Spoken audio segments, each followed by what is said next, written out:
Imagine yourself in front of a mirror that reflects not the face you show to the world, but the parts of you that you tried to forget. What if the part of you that you fear most, the part you hide, you suppress, you fight against every single day, holds the very key to your greatest power? What if that impulsive anger, that crippling self-doubt, that paralyzing fear of failure wasn't an enemy to be vanquished, but a forgotten ally, a guardian in chains, waiting to be understood? We've all been told a myth. The myth of the perfect self, the flawless leader, the ever-inspired creative, the unshakable therapist. We are told to conquer our demons, to cut away the darkness, and live only in the light. But this is a war that can never be won, because in trying to destroy a part of ourselves, we are only ever destroying our own wholeness. Today, we embark on a different kind of quest. Not a war, but an integration. A journey into the labyrinth of the self, guided by the wisdom of two powerful maps: Carl Jung's concept of a shadow, and the radical, life-altering principles of acceptance and commitment therapy. This is not about becoming perfect. This is about becoming whole. And it begins by daring to look into the dark. Every great myth begins with a journey into the underworld, a descent into the labyrinth. For us, that labyrinth is the human psyche, and its most feared inhabitant is what the great psychologist Carl Jung called the shadow. The shadow is not evil. It is not a monster. It is quite simply everything we have disowned about ourselves. It is the vast, hidden continent of our own being, containing all the impulses, desires, and traits that our family, our culture, and we ourselves have deemed unacceptable. It's the anger we were told was unladylike, the ambition we were taught was arrogant, the vulnerability we learned was weakness. We are all born whole, a vast sphere of potential. But as we grow, we are handed a chisel and told to carve ourselves into a more acceptable statue, letting the rejected pieces fall into the darkness of our unconscious. This is not a malicious process. It is a survival mechanism. We learn to fit in, to be loved, to be safe. But the energy of those disowned parts does not simply vanish. It gathers in the dark, forming the shadow. And an ignored shadow does not stay silent. It seeks the light. It projects itself onto others. Have you ever felt an irrational, intense dislike for someone? A colleague whose ambition grates on you? A friend whose free-spiritedness you judge harshly? Often, Jung would say, you are not seeing them clearly. You are seeing a reflection of your own disowned ambition, your own exiled freedom. The shadow, when unfaced, turns the world into a mirror of our own inner conflicts, forcing us to fight our battles on the outside because we are too afraid to face them on the inside. The modern world tells us to fight this shadow with positive thinking, with affirmations, with sheer force of will. But this is like trying to hold a beach ball underwater. The harder you push it down, the more forcefully and unexpectedly it will erupt to the surface. Recent studies in emotion regulation, like those pioneered by the late Daniel Wegner on ironic process theory, scientifically validate this ancient wisdom. The very act of trying not to think about something or not to feel an emotion makes it more persistent and powerful. The suppressed anger doesn't disappear. It simmers into resentment or explodes at an innocent bystander. The suppressed fear doesn't vanish. It metastasizes into chronic anxiety. We become exhausted from the endless, unwinnable civil war within. The great quest, then, is not to slay the dragon of the shadow, but to understand its language. The journey is not one of eradication, but of reclamation. Because here is the profound secret hidden within Jung's work. Buried in the shadow is not just our pain, but our power. In that exiled anger lies the energy for clear boundaries and decisive action. In that hidden vulnerability lies the capacity for deep connection and empathy. In that disowned ambition lies the fire to create and lead with purpose. The alchemists of old sought to turn lead into gold. The work of shadow integration is a form of psychic alchemy, transforming the heavy, dense lead of our rejected selves into the shining gold of our authentic strength. Pause for a moment. Bring to mind a quality in someone else that truly irritates you, something that triggers a strong reaction. Hold it there. Now, ask yourself with radical honesty, is there a small, forgotten part of me that is crying out for that same quality? Is my judgment of their ambition a mask for my own fear of shining too brightly? Is my annoyance at their sensitivity a shield against my own deep well of emotion? This is the first step into the labyrinth, not with a sword, but with a lantern of curiosity. You are not hunting a monster. You are searching for a lost part of your own soul. The journey requires courage, for we must face the parts of ourselves we have been taught to hate. But the promise is immense, a life of greater energy, authenticity, and wholeness. By withdrawing our projections from the world, we begin to see others and ourselves more clearly. We stop fighting the shadows on the wall and turn to face the source of the light in the dark within. The impulsive leader doesn't need to kill their impulsivity. They need to integrate its fire and forge it into the sword of decisive, mindful action. The sensitive creative doesn't need to numb their feelings. They need to honor their vulnerability as the very wellspring of their art. But how do we navigate this territory? How do we walk into the dark without being consumed by it? Acknowledging the shadow is the first step, but we need a map and a compass for the journey of integration. We need a practical way to stand in the presence of this intense energy without being swept away by it. This is where the ancient wisdom of the shadow meets the groundbreaking, evidence-based practice of acceptance and commitment therapy. This is where we learn not to fight the dragon, but to dance with it. If meeting the shadow is the descent into the mythic underworld, then acceptance and commitment therapy, or ACT, provides the hero's essential tools, the unbreakable shield of acceptance and the unerring compass of your values. ACT is not a therapy of feeling good.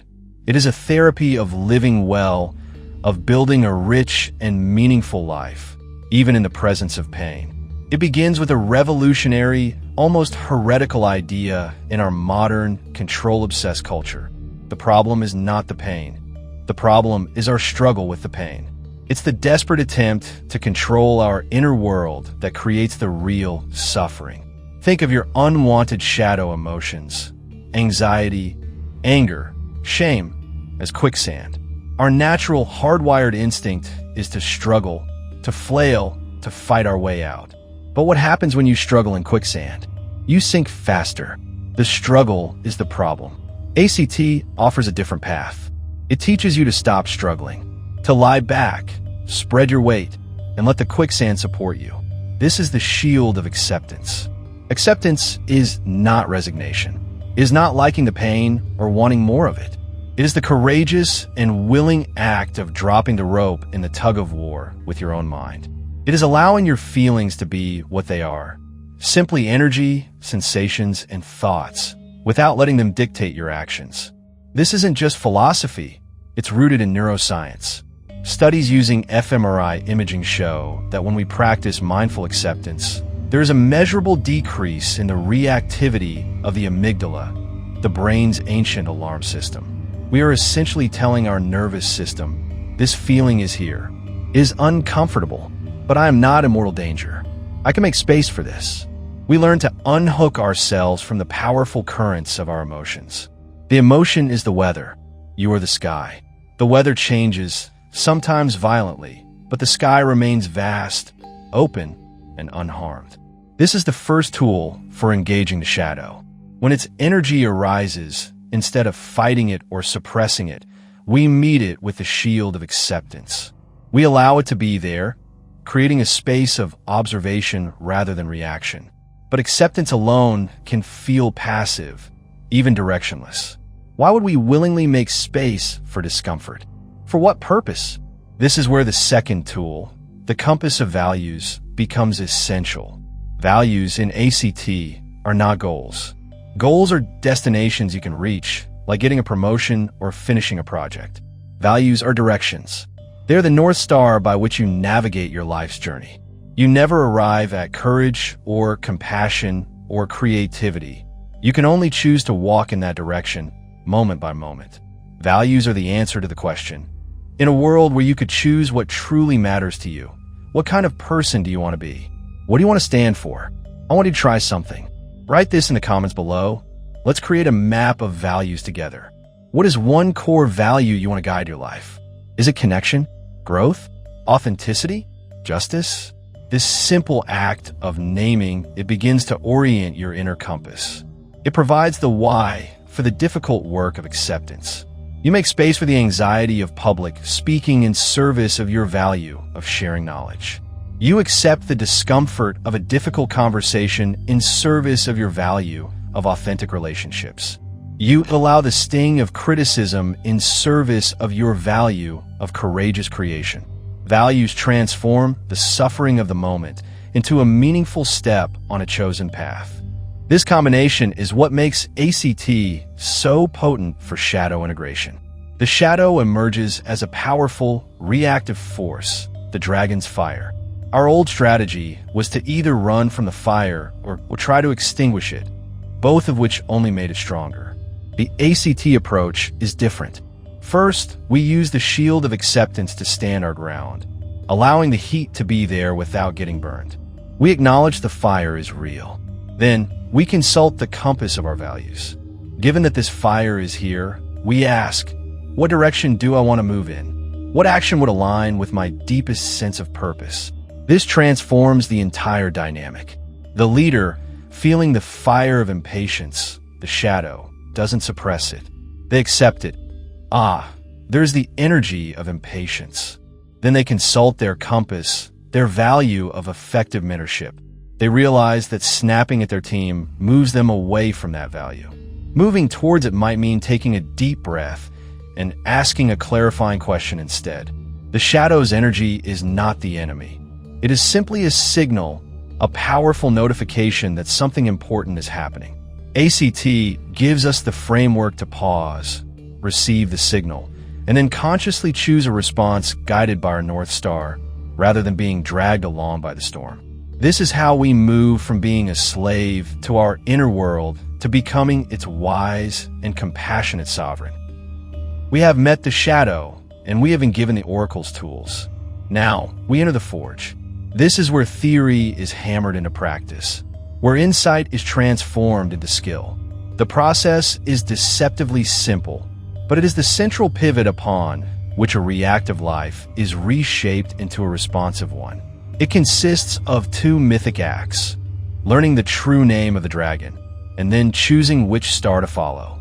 This is the heart of integrating the shadow through the lens of ACT, a practice you can begin the moment this video ends. The first act is naming the dragon. In almost every ancient myth, to know a creature's true name is to gain a measure of power over it. The dragon, in our journey, is the raw, undifferentiated storm of a trigger response. It's that hot, confusing, overwhelming feeling that floods our system when a shadow element is activated. It's the sudden rage in traffic, the wave of shame from a critical comment, the cold dread of an impending deadline. In these moments, we are fused with the dragon. We are the rage. We are the shame. The practice of naming is the practice of creating a sliver of space between the observer and the observed. It's the act of mindful, non-judgmental labeling. Neuroscientist Matthew Lieberman at UCLA called this affect labeling, and his research demonstrated something remarkable. When participants in a study were shown upsetting images, the emotional centers of their brains, the amygdala, fired wildly. But when they were asked to simply put a name to the emotion they were feeling, I am feeling anger, this is fear, the activity in the amygdala calmed down, and the prefrontal cortex, the brain's center for rational thought and regulation, lit up. The simple act of naming the emotion tames it. So, the first step in the heat of the moment is to pause and mentally whisper the name of the dragon. Impatience is here. Hello, defensiveness. I see you. Fear of failure. You are not judging it, not trying to fix it. You are simply acknowledging its presence. You are learning its name. The second and most crucial act is choosing your star. Once you have named the dragon and created that sacred pause, you are no longer its prisoner. You are now at a choice point. In this moment, With this feeling present, you must consciously and deliberately turn your gaze to your compass. You must ask, what do I truly value right here, right now? You bring to mind the North Star you identified earlier: courage, compassion, integrity, growth. This question shifts your entire psychological posture from one of defensive reaction to one of purposeful creation. You are no longer asking, how do I get rid of this feeling? You are asking, who do I want to be in the presence of this feeling? Let's bring our leader back into the forge. A team member delivers a project late, and it's not up to standard. The trigger is hit. The dragon of impatience and frustration roars to life. The old pattern, the shadow's reactive path, is to criticize, to reprimand, to control. But our leader has been practicing. Step 1, name the dragon. He pauses, takes a breath, and thinks, okay, frustration is here. My desire for control is activated. He has created the space. Step 2, choose the star. He asks himself, what do I value as a leader? His chosen value is mentorship. He wants to build a team that learns and grows, not one that fears him. Now, the path forward is illuminated. The question is no longer, how do I vent my frustration, but what action, right now, would be in service of mentorship? The answer is radically different. Instead of criticism, he might say, thanks for getting this to me. I see some areas we need to work on. Let's walk through it together. What part of the process was most challenging for you? The fiery energy of the frustration hasn't vanished. He can still feel it, but it is no longer in the driver's seat. He has harnessed it. He has accepted its presence, but chosen to act from his values. The lead of his reactive impatience has been alchemically transformed into the gold of effective, compassionate leadership. This two-step process, name the dragon, choose the star, is the fundamental kata, the core practice of this entire journey. It's a training of the soul. It won't be perfect at first. You will forget. You will get swept away by the dragon's fire. But every time you remember, every time you manage to create that 1-second pause to name the feeling and consult your compass, you're forging a new neural pathway. You're deepening the riverbed of your chosen values, making it easier for the energy of your life to flow in that direction the next time. This is not about winning a fight. It is about learning a dance. And with every step, you become a more masterful partner to the vast, powerful, and beautiful entirety of who you are. The practice of naming and choosing is our tool for the heat of the battle, the real-time navigation of our inner world. But for true, deep integration, we must also create a sacred space for reflection. We need an alchemist's laboratory where we can examine the raw materials of our experience and uncover the gold hidden within. This laboratory is the journal, and the central alchemical question, the incantation that unlocks the shadow's wisdom, is this: when I react, what deep part of me am I trying to protect? This question is a radical departure from how we typically analyze our behavior. Our usual line of inquiry is rooted in blame. Why am I so angry?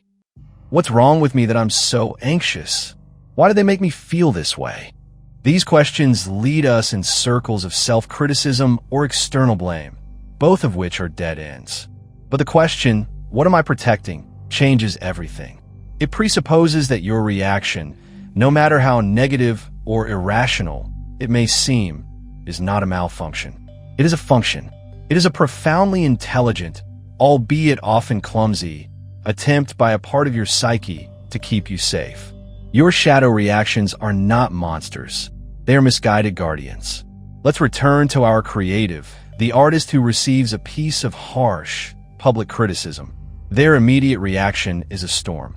The dragon of shame rears its head, followed by the fiery breath of defensiveness. They might lash out online or crumble into a state of creative paralysis, vowing never to share their work again. This is the raw data. Later, in the quiet of their journal, they bypass the why am I so sensitive and instead ask the alchemical question.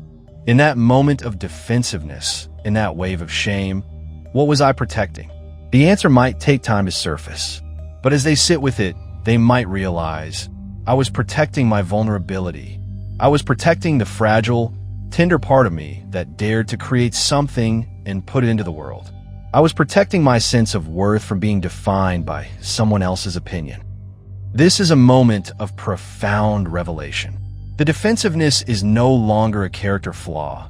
It is revealed as the fierce, albeit unsophisticated, guardian of their inner artist. The shame is the alarm bell signaling that this core part of them feels threatened. The dragon is a guard dog, barking loudly to protect the most precious treasure in the castle. This insight is transformative.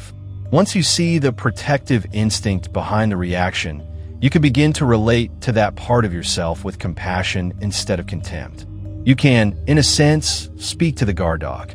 Thank you for trying to protect my vulnerability. The creative might write. I see you.